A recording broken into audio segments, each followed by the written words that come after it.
Coral Gables. It's one of South Florida's most desirable addresses. But there's one part of town many folks don't even realize is part of the Gables. It's on the wrong side of the tracks, east of US 1. And much of what goes on around this apartment building is on the wrong side of the law. Crack is sold here a stone's throw from the playground. Terry Poitier and her 4-year-old son Kelly live in the neighborhood. Terry says it's like a living nightmare. It makes me feel bad. I get scared because one, you used to be able to come out, everybody was friendly. Now everybody's afraid, everybody's fighting each other. Nobody gives a damn anymore. This is supposed to be the Coral Gables side. Everybody's supposed to care. The police officers, they bust their butt. They always come by here and check on me and my son and my mom. It used to be nice a long time ago. It's not that way anymore. The crack problem is confined mostly to the small black area of Coral Gables that's part of Coconut Grove. A lot of people don't even know that it's in Coral Gables. The basic problem we have down there is that it's very difficult to surveil, as you found out today. Our first try at surveillance was quickly uncovered. Gables police had arranged an undercover crack buy, but the dealer's network of lookouts was too good. I don't know what's going on. Looks like he's going around the block. What kind of car is it? 10 Cougar. That man dusted me off there. He accused me of being a cop, and they were looking over this way. Somebody came from the rail and told them that there's cops and cameras up there. We have hurt these people bad. In the last 4 to 5 months, we have put a big dent in the crack traffic in our city. Now, that's not to say that we didn't just chase it out somewhere else. That may be entirely possible. We have not gotten the target individual that we're after down there, the big man. According to police, the big man buys his supply in the neighborhood of Northwest 54th Street, and the return on his initial investment of $15,000 to $20,000 is substantial. And in exchange for this, never paying out any money, never taking any risks, never getting arrested, the guy makes between $1,500 to $2,500 tax-free a day. On our next surveillance with Gables police, we borrowed signs from Miami Shores Plumbing to help disguise our intent. This day's mission was to send in 2 different undercover officers to buy crack and, with luck, make an arrest. Okay, we're going to get a car driving up to the area that we have on the screen now. He's going to stop, and usually they just come right up to the car to start the negotiation process. Anybody hit on him, Sam? Yeah, the guy in the blue shirt right out in front strolling around. Okay. It was a go, man. It was a go. They're making us go to the park, to the other side of the van. Okay. I'm going to give you a description of the guy. He's on a bicycle, no shirt, with a cap. He's got one of those fanny packs on. Good. The delivery was made right behind you on a bicycle. There it is. Here's a sick one. Getting close. Let me know what's happening, Sammy. Okay, he's getting approached by the kid with the no shirt, red cap. They're rapping now. Yes, once he leaves, keep your eye on that kid with the no shirt and the red cap on. See where he goes so we can take him down. All right, I scored. The guy's got on faded blue jeans, no shirt. He's got a burgundy T-shirt in his back pocket and a burgundy marlin hat on his head. With the arrest made, police now try for more information. You want to tell me where you were getting the stuff from? And then I won't go to jail. And I won't go to jail. We can talk about it when we get to the station. All right. Okay. Good. How you doing, Officer Neuer? Fine. How you doing? This guy's been busted so many times, he and one of the arresting officers recognize each other. Seen him before? Yep. Law enforcement officials say they'll continue their crackdown on local dealers. They hope that one day soon they'll be able to put even the big man behind bars. In the meantime, residents like Terry Poitier use education and communication to protect her son from the neighborhood crack activity. Tell them, say, don't use drugs, they'll kill you. Don't use drugs, they'll kill you.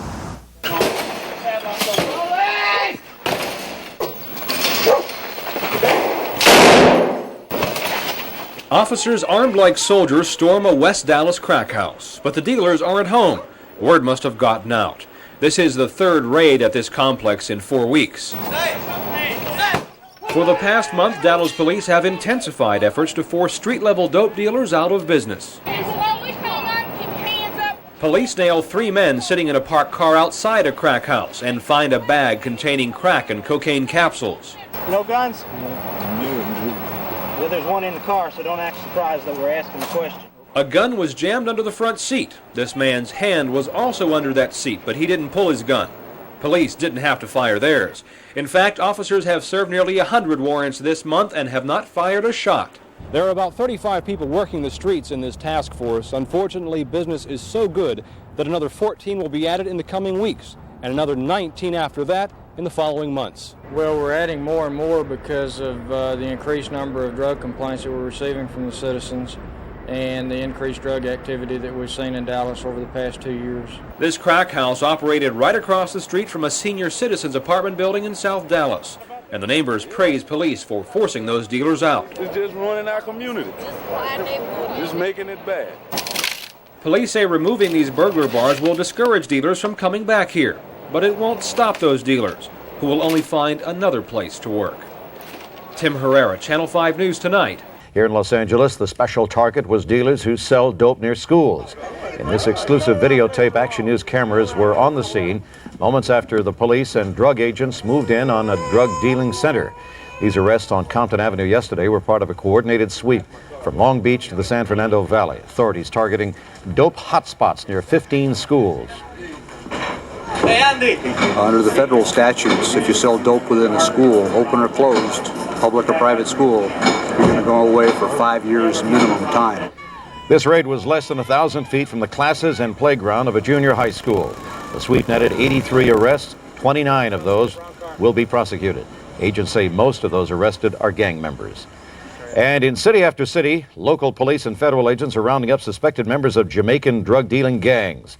Starting last night and continuing throughout today, arrests were made in New York and Houston, Miami, Detroit, Philadelphia, and Los Angeles. The Jamaican gangs, called Posses, are said to control a big part of the crack cocaine supply and are linked to almost 1,500 deaths in just over 3 years. The Posses were born in the slums of Jamaica, and their members are in this country illegally. Authorities are concerned that the Posses are expanding their activities to link up with the biggest drug dealing gangs in Los Angeles.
As we all know, there's a negative aspect with all races.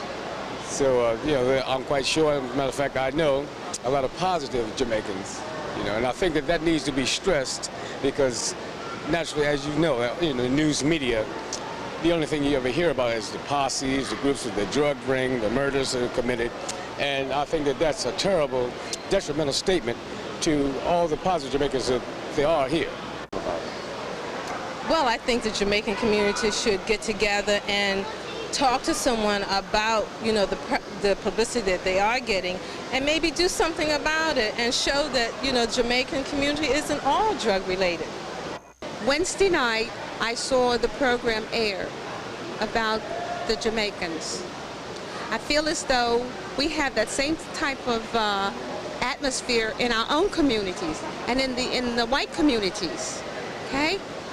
So therefore, we are focusing on one group. We should focus on all three groups because the problem is there. What has Koch so enraged is the killing of 22-year-old rookie cop Edward Byrne. Thousands of policemen, some from as far away as Texas, attended Byrne's funeral today. Byrne was sitting in a radio car guarding the home of a witness in a drug case when gunmen killed him with 3 shotgun blasts early Friday. Byrne's father is a retired cop. If our son Eddie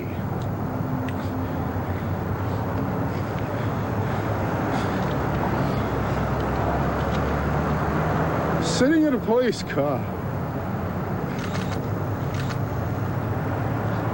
representing and protecting us can be wasted by scum, then none of us is safe. And I don't care where you live. Police have turned up the heat full blast in the search for Byrne's killers, and there's a $30,000 reward for information leading to their arrest and conviction.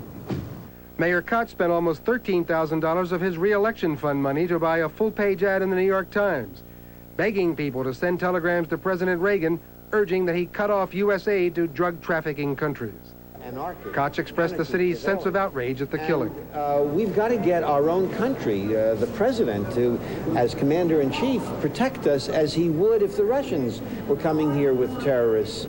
Although New York City has the largest anti-drug police unit in the country, and although more than 88,000 drug-related arrests were made here last year, up 25% over 1986, police officials say the supply of drugs is so plentiful that the price of pure cocaine has dropped from $30,000 to $15,000 for about 2 pounds.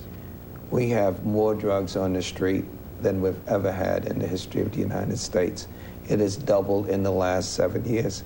While Byrne's funeral was underway on Long Island, crack dealers were doing business as usual on the streets of Manhattan. Richard Valeriani, NBC News, New York. Maybe you've seen the pictures by now. Buildings burning in Tampa. Buildings purposely set on fire, not by arsonists, but by the city itself. It's part of a dramatic effort to get rid of crack houses, and it raises a question.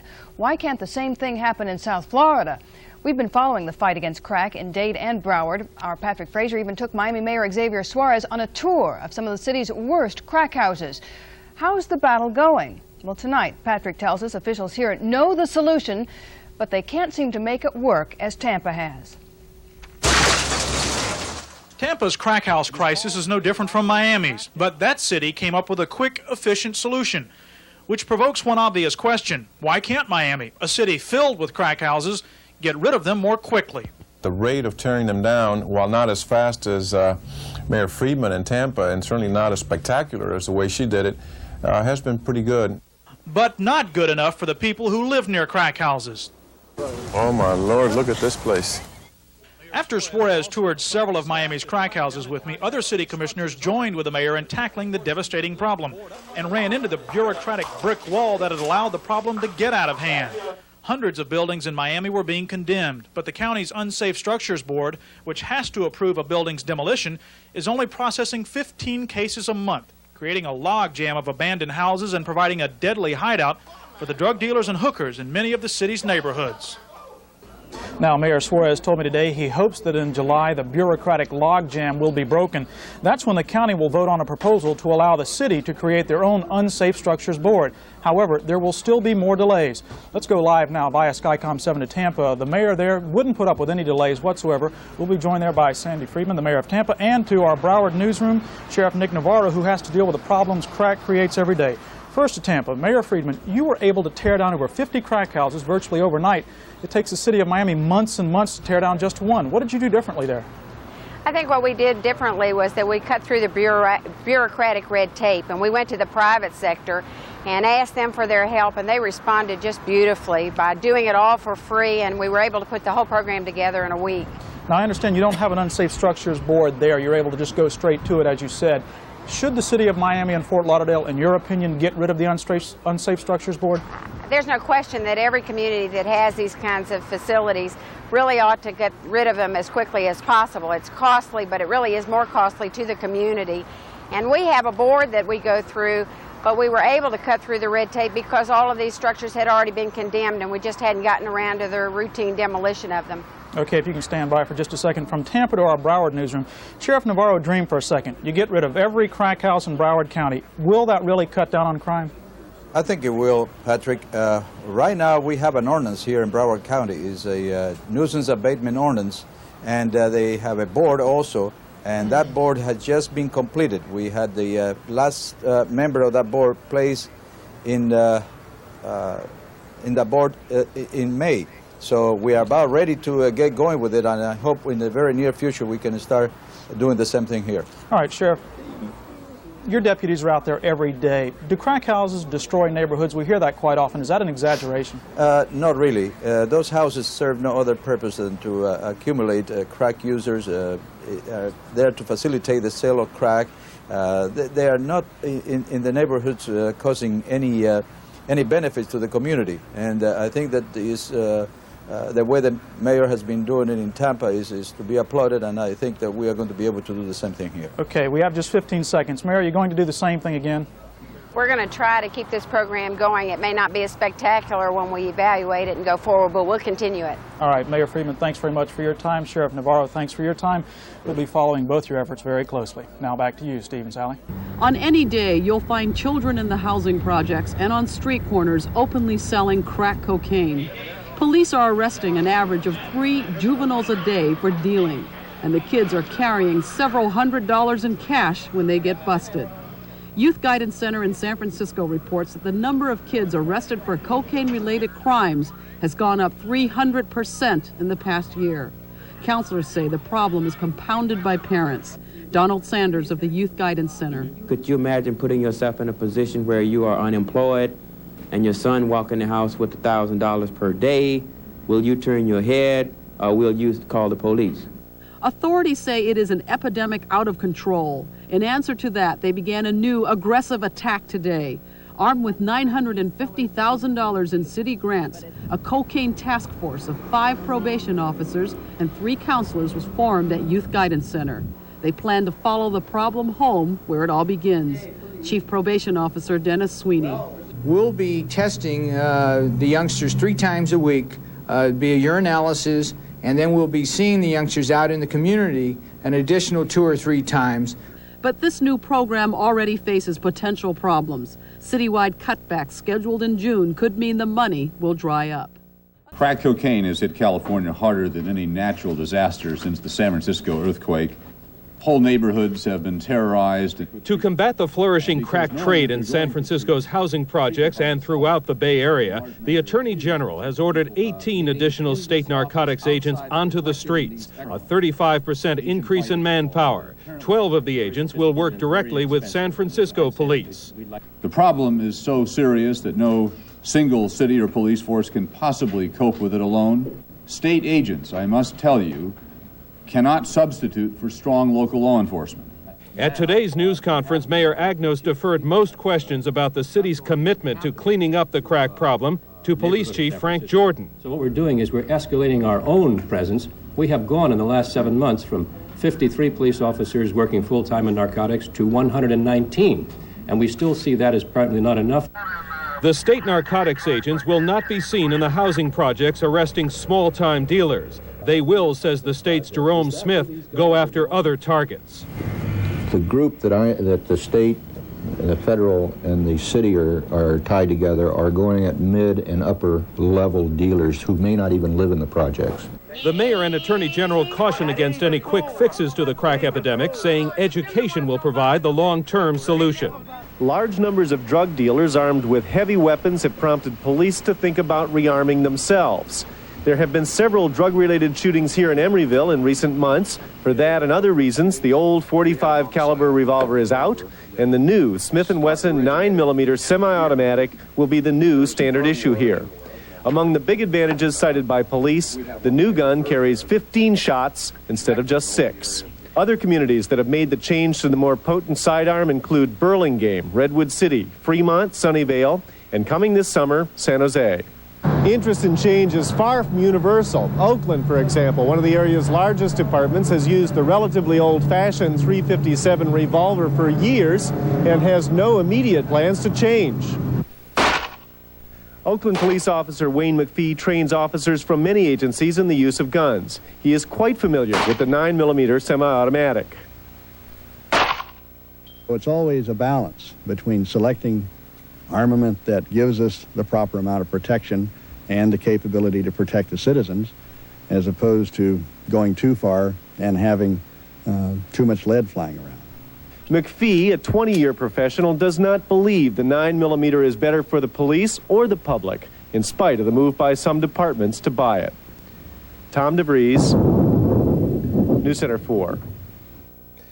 In the nation's capital, crack warfare is so violent and out of control that the chief of police there said today that he now wants to arm a vigilante force of about 1,000 people.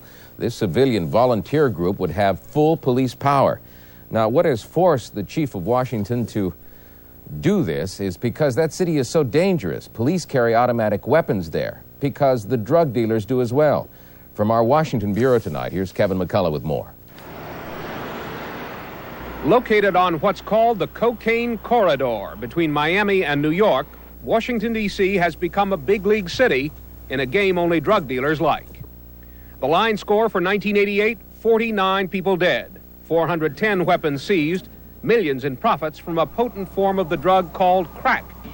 It is the guns that worry people like Gary Hankins of the Police Officers Union.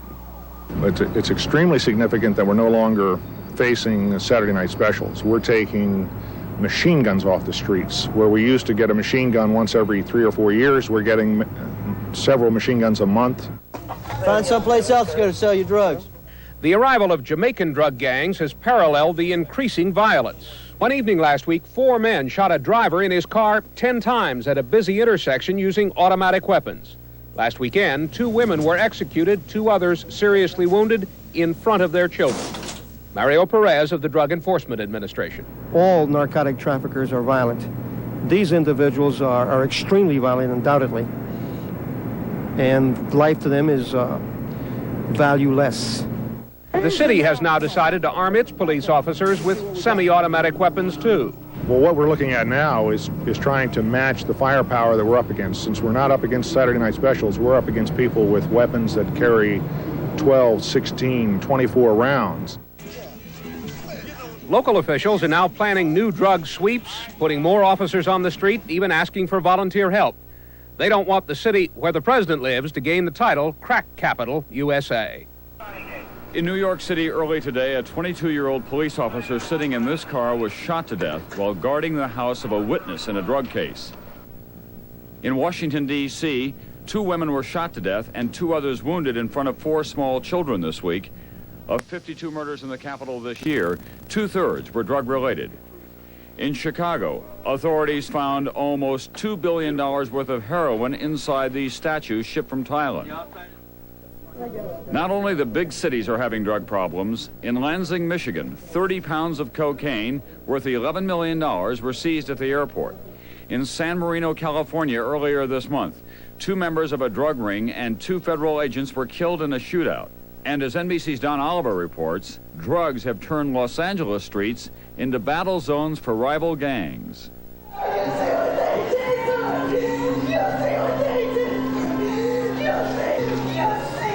Melinda Johnson was just 15 when she was murdered, the victim of a random shooting by street gang members in South Central Los Angeles. She just happened to be sitting on the porch of a building where rival gang members live. Melinda was one of at least 48 people killed so far this year in Los Angeles gang violence. Last year, 387 died, a record. We're outmanned.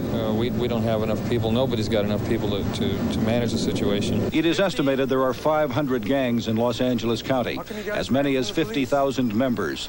They are well armed and well financed. Gang members are now the principal dealers of cocaine. They brazenly sell it on the street. 13 and 14-year-olds wearing beepers for drug deal contacts. This 17-year-old was a gang member. Many of his friends still are. You can make a lot of money, thousands. thousands of dollars a day? Yeah, a day. Police believe most of the violence is the result of competition to sell drugs. What we hope to do and what we will do in a very short period of time is to drive them back underground, such as they were 20 years ago. Previous declarations of war on the gangs have not produced much results. This time, police say there will be more firepower. If you join that gang, if you take that... For the long run, they are hoping a program of education in the elementary schools will make it more difficult for gangs to recruit. Well, what are some of the things that they do once they join the gang? Are they going around cleaning the neighborhood? Tanisha? They kill people. Frightened residents of terrorized neighborhoods say they can't wait for education to work. Police Chief Daryl Gates promised action when people at this meeting said they were afraid to speak because gang members were in the room. We're going to run the little hoodlums out of all of the city of Los Angeles.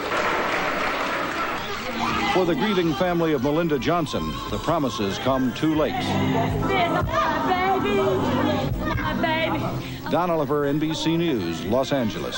Go back to your office and sit down and think. A new thought, a new plan. Something else needs to be done. Enola Maxwell, a feisty veteran Potrero Hill social worker, lecturing Steve LaPlante, an aide to Mayor Agnos, in the drug-ridden Potrero Terrace housing project. Maxwell's argument, dumping more police into the projects to fight the war against drugs, isn't working. Instead of all these officers here, they ought to be at the source of these crimes. These people don't have that kind of money. Somebody else is buying these drugs. I wish the police would do some of that. Today, a team of City Hall and police officials toured Potrero Terrace, inspecting its decaying buildings, talking to its fearful, frustrated residents who complain of police overreacting to the crack crisis. People like Ricky Young, who claims one of his friends was beaten by narcotics officers last night for no reason. The guy kicked Mo on the leg really hard for no reason. Okay, Mo turned around and said, well, why did you kick me? He said, shut up. And then the other guy grabbed him and started choking him. Everybody don't sell crack, you know. Jesus, there's a few decent people around here. Police suspect that much of the drug trade in Potrero Terrace is being run by youth gangs, possibly from Los Angeles. The police who must patrol Potrero Terrace are also on edge. Last night, an officer issuing a traffic ticket was nearly lynched by an angry crowd. They said they Jackson. You're all going to jail. During two sting operations in April, Fort Worth police arrested more than 60 crack users who bought the drug from undercover officers. Last Thursday, Assistant DA David Montague took 20 of those cases to the grand jury. And it's my understanding that all of the cases involving the sting operation on the crack houses, that all of those will be indicted this Thursday. 20 cases, 20 indictments. That's what the grand jury will hand down this Thursday. Police and prosecutors needed to know if the public, in the form of a jury, would approve of the bold tactics used by narcotics officers. Now they know. The way it's worked out now, everybody's approved it. We got a stamp of approval from the community, and that's really what we wanted. Captain rearming says that stamp of approval will now allow his department to step up its battle with drug dealers. This is a starting point. It's a new area. We started here. We'll grow from this point on. We'll be trying a lot of more innovative new ways to do things to combat the drug problem here in the city. I think that they've still got to attack the large quantity distributors. They've got to attack the major traffickers in the business. I think they're going to continue to do that. I think this is just one of the tactics that they may have to rely on occasionally.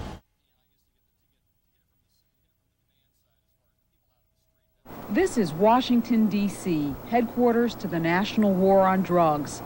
The closest battlefields are the neighborhoods that are in the very shadows of our nation's capital. The politicians say they're winning that war among teenagers, but the families who live in low-income Washington, D.C. say their neighborhoods are being swallowed up by drug wars that are taking the lives of children now. Night, day, all night, there's drugs, selling them and everything else, a whole lot of them.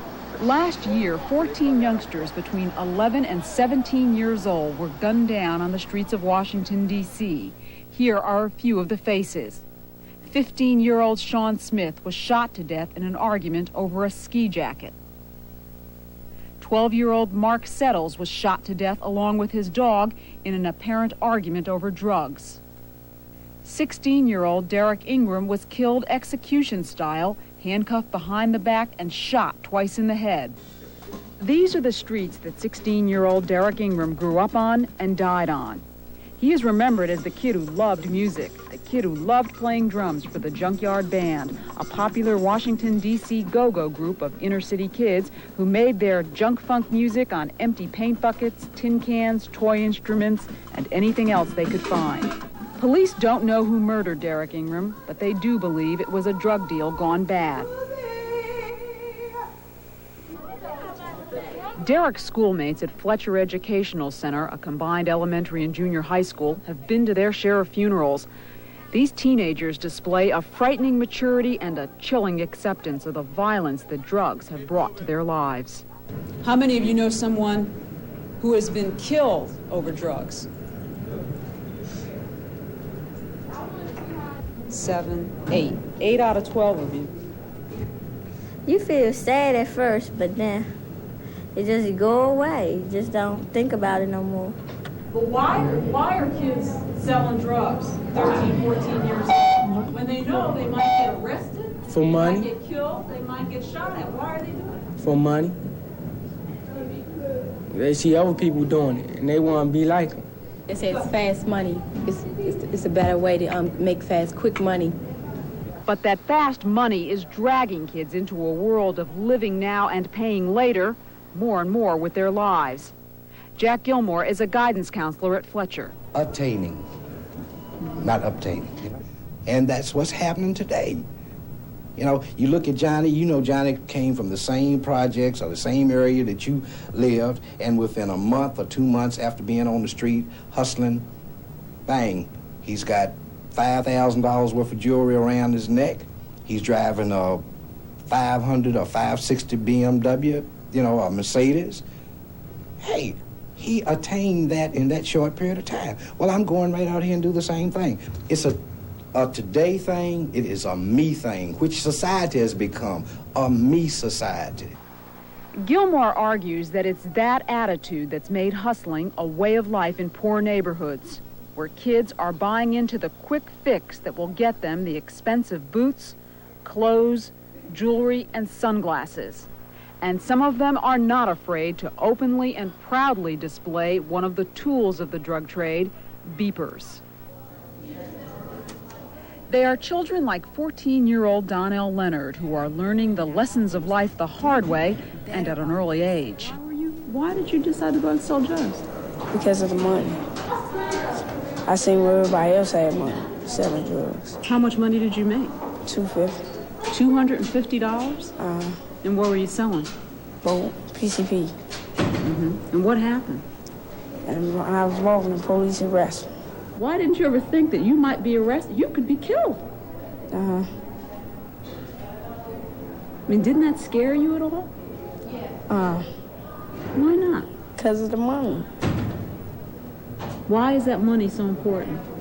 When I see money, I just go. You can see why, when it only took Donnell about 30 minutes on one street corner to make that money, and it only cost him a couple of hours at a juvenile facility before being released to his mother's custody. But the sad reality is drugs are not going to go away. In poor neighborhoods in Washington, D.C. and in other cities around the country, illegal drug dealing, the fast money it brings, and the trail of brutal violence it often leaves has become almost a way of life.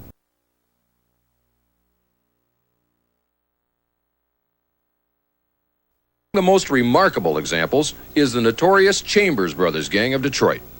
Billy Joe, 26, Otis, 20, Willie, 34, and the ringleader, Larry, 38, were recently convicted of operating a crack cocaine empire that employed hundreds of people. The gang hired cooks to make the raw cocaine into crack rocks.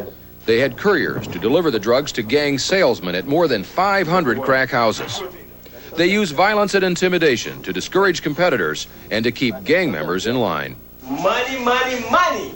The profits were staggering, up to $1 million a week. Authorities say the Chambers brothers who made this home video didn't even bother to count the $1 bills because it took too long. Should we throw these ones away, man, since we got $500,000? Well, I tell you what we can do. We can give it to the poor. That's exactly what I say, too. We'll just donate those to the poor. The gang has dominated the drug racket here since 1983, when it replaced another gang which had been shut down by the police. The other gang sold heroin and cocaine powder, When the Chambers brothers began selling the more lucrative crack cocaine, they became the kings of Detroit's dope business. Soon they were recruiting gang members in their hometown, Marianna, Arkansas, luring unemployed teenagers with visions of luxury cars, furs, golden cash. More home video, a car caravan of young recruits on their way to Detroit. About 150 teenagers left Arkansas to work in the gang's crack houses. It was fast money. They seen the Chambers come down, these fancy cars, and they wanted part of the action. Violence was also part of the Chambers brothers' action. Such a big part that prosecutors say today's crack gangs are far more dangerous than the crime syndicate. It seemed to me that from what I knew about the old gangs of Al Capone, that there was most often a reason for people being hurt, maimed, or killed. Here, if they're in the wrong place at the wrong time, that can be enough reason in and of itself. Members of traditional organized crime families have stayed away from crack cocaine so far. U.S. Attorney Hayes believes that the people who now control the crack business are so unpredictably violent, they even scare the old-time gangsters. In their battle against the drug gangs, authorities are using new federal racketeering laws, like the one against operating a continuing criminal enterprise. That's how they got the Chambers brothers, who now face possible life terms in prison. But Timothy Murphy, one of the lawyers for the Chambers gang, says it's still easy to buy crack in Detroit. They've closed down that operation. One just as large, if not larger, is sprung up and is operating in a more extensive fashion than the Chambers organization was during its heyday. Less than a month after the leaders of the Chambers gang were convicted, police confiscated $5.5 million in cash at the Detroit airport. It was on its way to Florida to ensure the flow of cocaine for the crack trade in Detroit. Jim Cummins, NBC News, Detroit. And treatment. The bill adds $2.7 billion to the war on drugs, but Congress has only appropriated 20% of the money. So what does the drug bill really mean on the streets of cities and towns across the U.S.? What does it mean on the streets of Washington, D.C.? To Captain Colin Younger, who heads the Washington Metro Police Narcotics Unit, it means very little. The effect right here on the street tonight, in my own opinion, I don't think it's really going to matter that much. In the last 2 years, Younger's officers arrested 44,000 drug suspects, clogging the courts and the jails. The bill passed by Congress adds less than $200,000 next year for law enforcement in Washington, enough to keep only 10 prisoners in jail for a year. And what about the $10,000 fine for drug users? The vast majority of the people that we see coming into the court system who are users don't have the financial means to pay a $1,000 fine. And what will a death penalty mean to the Washington drug dealers who deal in murder every day? Well, I don't think the death penalty has really stopped anything since they had it. You know, it's just not really a deterrent. The drug bill provides $500,000 more for drug prevention in Washington. School officials say while the money will help, it isn't nearly enough and will do little to reach the street-level dealers and users who don't attend school. I got it, you know. I'm drug-free going on 10 months. For many, a more immediate hope is drug treatment. But under the law passed by Congress, Washington will only get enough money to provide full-time treatment for 30 more addicts than last year. Thousands will be denied help. The money's not going to go far. It's not going to, I don't think it's going to change anything here. I doubt that our budget will increase at all. If it does, maybe by a few $1,000s. Overall, the bill passed in Washington will mean very little to the neighborhoods surrounding the Capitol. And around the country, 15 states will get less money under the drug bill than before. So what the drug bill will mean for these states is they're actually anticipating closing services. So fewer people will actually be able to receive alcohol and drug abuse services than received them last year. I mean, it's going to take billions of dollars. It's a $150 billion industry. And to throw $3 billion at it in an effort to contain it, obviously is not enough. Perhaps the best that can be said is the drug bill is a start, a statement of purpose by the president and Congress. But on the streets, it's still too little to make a difference. Medic 18, our ETA to your facility is about 3 minutes out right now. Mark Potter, ABC News, Washington.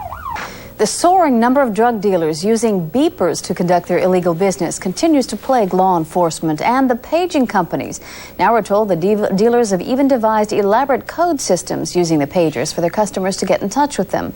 In Berkeley tonight, one police officer told us that more than 50% of the drug dealers arrested there use pagers. It's certainly a problem. It certainly makes their operation more effective and makes it easier for them to distribute illegal drugs. Lieutenant Pat Phelps with the Berkeley Police Department echoes the complaints by law enforcement. Current laws forbid them from going after computerized pager records which show high-volume use without good cause. Once an arrest has been made, though, in a drug-related case, the police seem to have a much easier time. That's one of our pagers now. That's one of the dealer's pagers, and since he's been arrested this morning, his friends do not know he's in custody. Someone's probably trying to put an order, and I'm sure the narcotics unit will return the phone call. Telephone pager companies tell us that high-volume use may get into over 1,000 to 2,000 pages a month. That's compared to the average of under 700 pages a month. And remember the one we talked about, the 1204? He was at 900. So he's done 300 in 24 hours. That doesn't necessarily mean the pager is being used by a drug dealer. There are public safety agencies. In hospitals, banks, computer companies, contractors, repairmen, and other high-volume users. The district manager of Pactel Paging in Hayward says there is no way to discriminate against pager users other than to deny a pager to those who don't pass the routine credit check. Pactel often winds up on the losing end when a pager gets into the hands of a drug dealer. Several months go by, their bills do not get paid.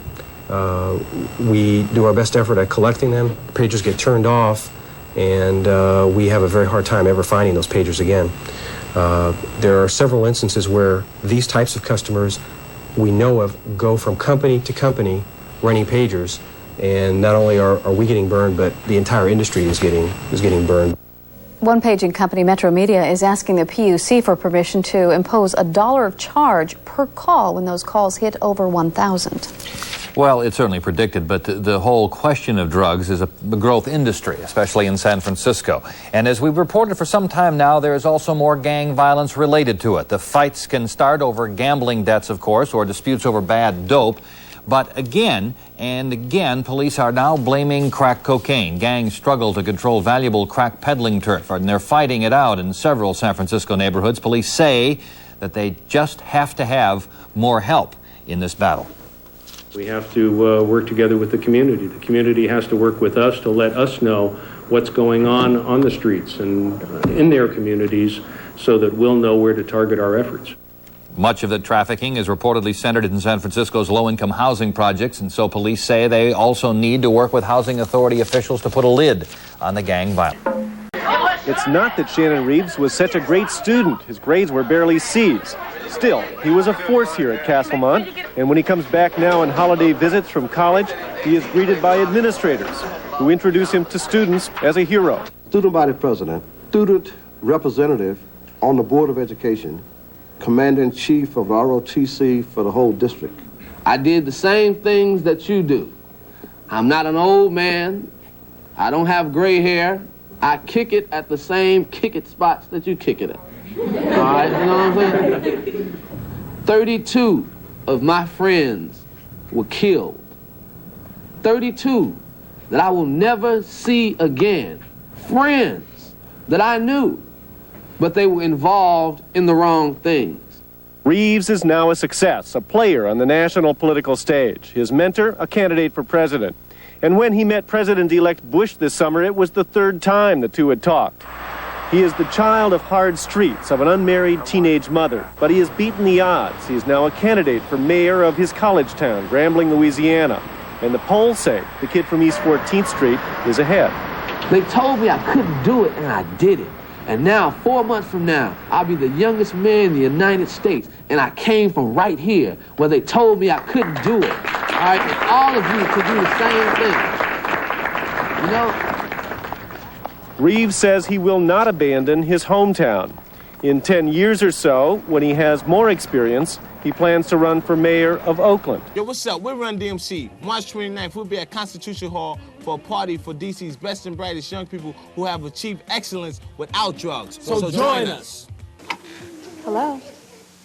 Your first try of crack, a very concentrated form of cocaine, can cost just a few dollars. But what does crack really cost? Crack is so poisonous it can kill you, even on your first or second try. Crack is so addictive, you can spend every dollar you have and still not get enough. Crack can cost you your family, your friends, your job, everything and everyone you care about. Crack's price is just too high to pay. A message from the Will Rogers Institute, White Plains, New York. And we want to take you now to a street here in the New York area where drug deals are going down right this moment. We have a camera hidden there, and what you're looking at are dealers. You're seeing some crack being smoked, at least from time to time. We can see the flare of a pipe. And later on, this camera hidden on that street, and a retired officer of a Metropolitan Police Department is there. Officer, what are we seeing? Sam, it's a typical drug location, a crack location within the confines of, you would find this in any major city around the country. And you got people milling about and using crack and buying crack. And that's about it, Sam. They're lighting up right on the street? Yeah, right. If you see the lights go very bright in their hands, that means they're lighting up their crack pipes. Now, did the police know that this was going on in this location? Yeah, Sam, they were in and out all night long, Sam. They were, breaking them up. You had a couple of foot cops break them up earlier. You had a few radio cars come by. They were on some radio runs. Now, what do these guys on the street do when they see a cop coming? Well, they have some pretty good lookouts, Sam, so they disperse very, very quickly. They dissipate, and then a few minutes later, they'll come right back again, of course. But clearly they think they can do this with impunity. They don't really think they're going to get busted, do they? Well, Sam, it comes to a point that not thinking about getting arrested, but a lot of them don't even care if they get locked up. They've been arrested so many darn times, Sam. It means nothing to them going to jail, a lot of them.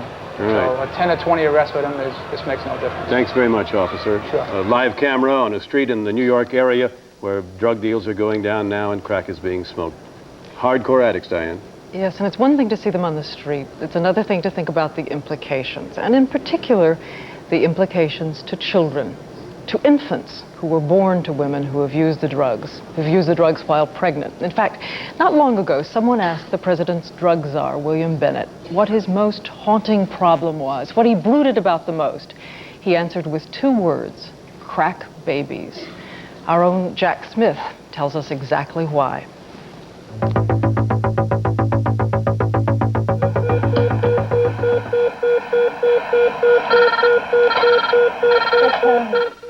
A crisis in the intensive care nursery at Philadelphia's Einstein Medical Center. A baby's breathing tube is blocked. I'm not getting any flow in the bag. Turn the plug over. You have a leak.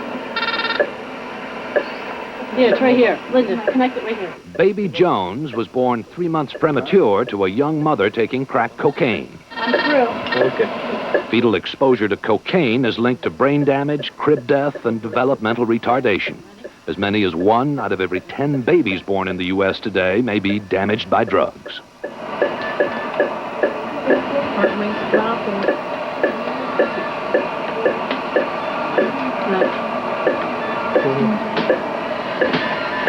She's doing fine. And there's another cost, neglect. As the crisis passes, the mother, who's barely seen her child in the 77 days the baby's been here, telephones. First, Dr. Hallam Hurt, the head of neonatology, urges her to come in. Then Nurse Glenna Wallace. Calm as you want, okay?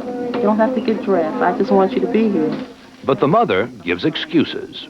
She's not going to look at you. This abandonment of motherhood, this lack of the maternal instinct is new to me.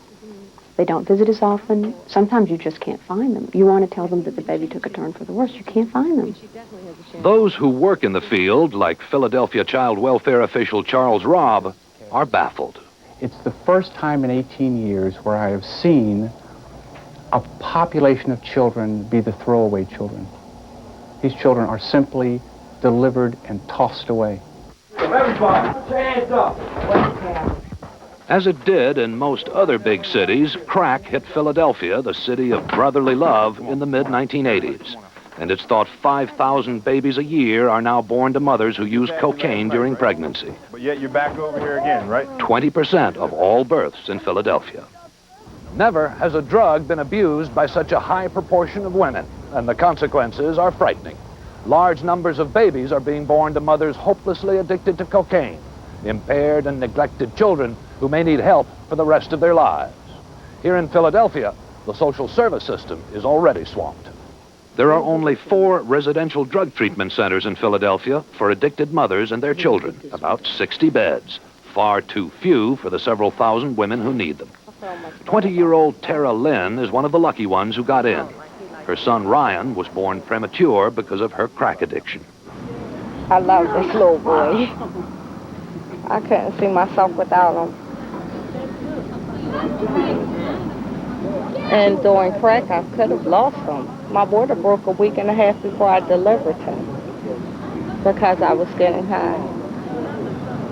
And you just didn't care about anything? I didn't care. I left the hospital to go cash a check to get high and went back the next day. He was born that night. Even with treatment, there is still rarely any easy escape. The recidivism rate is 85 to 90%, says Mildred Green, a veteran counselor in the slums of West Philadelphia. The crack addict is totally absorbed by the drug. It's preferred over eating, sleeping, family, sex. Everything that becomes a part of their daily responsibility, the drug is preferred over. When it came to cocaine, I would do anything for it. Anything. Consider the story of Michelle, who's been clean for 13 months and has a 4-year-old daughter. 2 years ago, while still addicted to cocaine, Michelle had another little girl, a cocaine baby. We put her up for adoption when she was 2 months old. But Michelle changed her mind and went to the adoptive couple to get her baby back. They had offered me money to keep her. How much? $5,000. Did you take it? Yes. Why?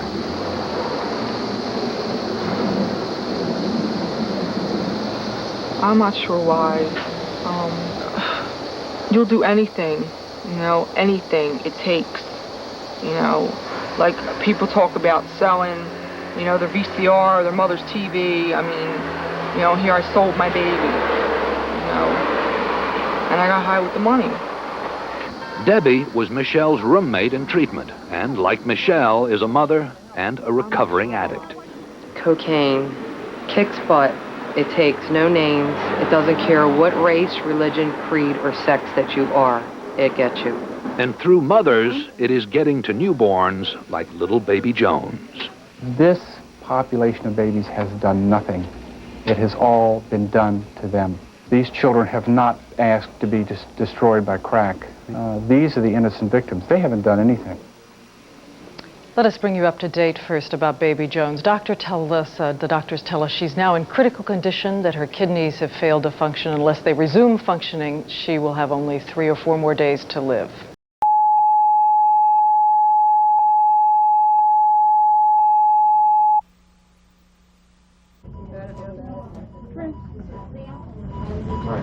Not all these babies.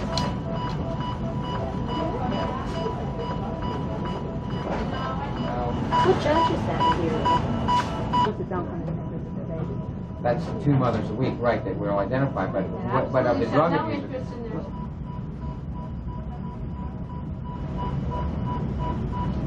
John Crane is in Edgewater. Do fire investigators, John, think that apartment was deliberately set, that fire? Investigators, Susan, definitely believe what happened here is suspicious.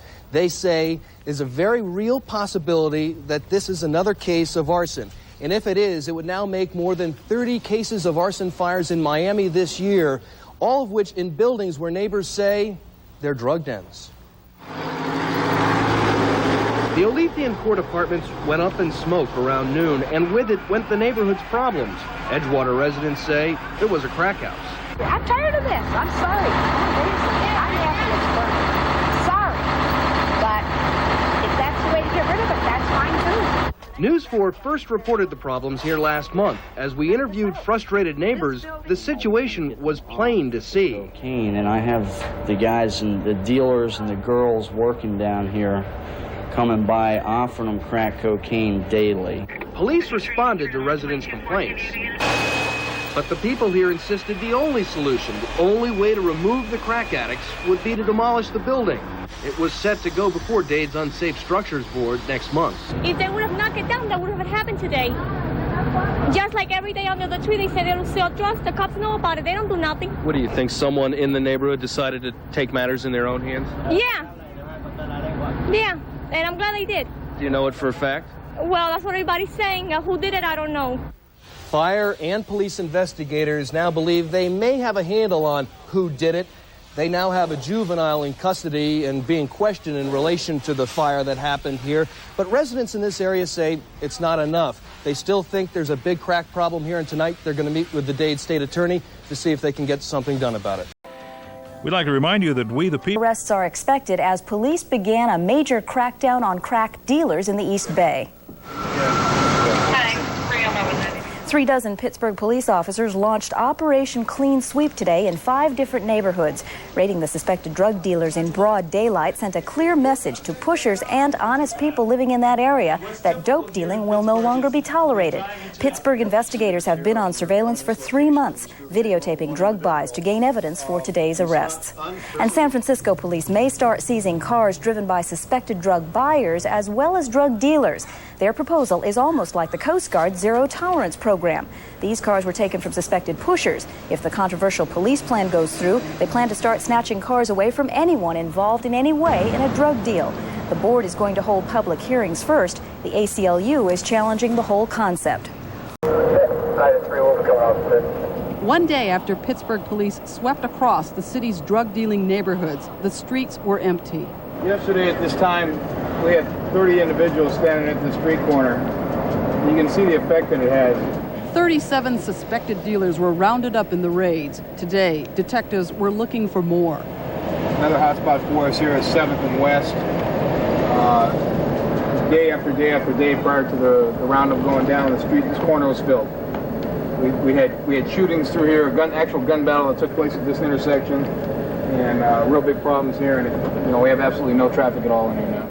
Police say the word was out. Dealers are in hiding. Lieutenant Aaron Baker. I think we put some suspicion or some fear in their mind where they start making sales to people out on the street. There could be a suspicion that they are an undercover narcotics officer. For 3 months, undercover officers videotaped drug buys. This is the evidence they'll use against the suspects they arrested. For the people who live here, Operation Clean Sweep was welcome relief. Johnny Hill Jr. was worried for his elderly parents. It did my heart good to see what was happening, see what the Pittsburgh police is doing about this. Because, we need this. Police! Police have warrants for 43 more suspected dealers, including 4 juveniles, one as young as 16. Today, they went to their homes. Police department, I got an arrest warrant for Richard Ward. Open the door. But house after house, the story was the same. Suspects were laying low, leaving their family to answer to police. What's the last time you saw him? Police say they are hoping the streets will remain quiet for at least several more weeks. Investigators say they will continue their high profile in the hot spots in order to intimidate suspected dealers. South Dallas Fair Park is a rough place to ride, even for the police. Things start picking up usually when it gets dark. Put your hands behind your back. The police chopper hovers over a small house. There's a report of a burglary in progress. Police surround the place and go in. They find nothing this time. It's probably one of the rougher areas in Dallas, but it's still not too bad. But Rodney Neely is used to Fair Park. He trained here. Tony Williams grew up in South Dallas. There's an old saying in my family, don't ever forget where you came from. And I asked to work in South Dallas. Hey, Laurie, how's it going? Williams not only knows most everyone in this neighborhood, he knows the neighborhood. You don't have to go to a dope house. You don't have to know where the dope houses are. You can just pull up here to one of the corners or something like that, and somebody can come up to you and offer you, some crack. 50 officers patrol this area nightly. While the Grand Prix in town, a special crime unit will work Fair Park. They don't answer routine calls. Sometimes they work in plain clothes, depending on the assignment that they get. Dallas police plan to use 30 or 40 officers to work security inside the race area here at Fair Park.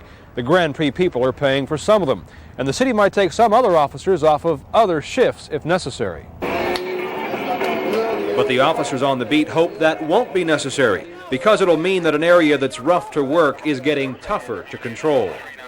Tim Herrera, Channel 5 News, South Dallas.